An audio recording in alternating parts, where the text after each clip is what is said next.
যারা রংপুর চাইলে কথা বলি পীরগাছা, কাউনিয়া বা হারাগাছ, ওই অঞ্চলের বেকার যুবকেরা মূলত আপনার প্রশিক্ষণ দেবেন কোথায়?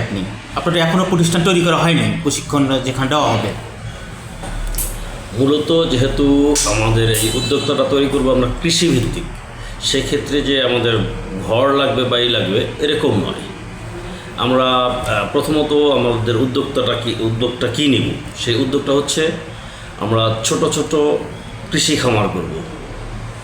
যেমন ধরেন আপনার মুরগির খামার করব, হাঁসের খামার করব, তারপর হচ্ছে আপনার গরু ছাগল একটু পরে যাব, 2-4 বছর পরে যাব, কারণ ফান্ডের ব্যাপার আছে। আমি যাদেরকে প্রশিক্ষণ দেব তাদেরও ফান্ডের দরকার আছে এবং আমিও তাকে সহযোগিতা করার ব্যাপার আছে। এরপরে ধরেন আপনার শুধুমাত্র যে ওটা না, সবজি চাষ এই জিনিসটা করতে, এর জন্য আমার প্রতিষ্ঠান মানে ওইভাবে যে এটা যেরকম একটা প্রতিষ্ঠান ক্রিকেট কারিগরি কলেজ, এরকম মনে হয় না আলাদা কোনো প্রতিষ্ঠান দরকার আছে। আমার প্রত্যেকটা ইউনিয়নে প্রথমত একটি করে অফিস রুম থাকবে।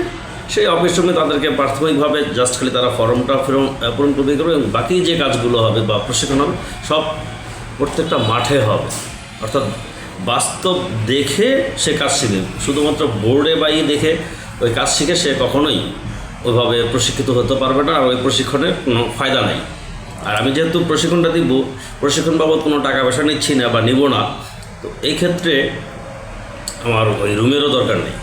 যার কাজ শেখার ইচ্ছা আছে সে রোদে পুড়ে বৃষ্টিতে ভিজে হলেও ওখানে এসে কাজ করবে এবং সে উদ্যোক্তা হবে। ঠিক আছে, ধন্যবাদ আপনাকে। ধন্যবাদ।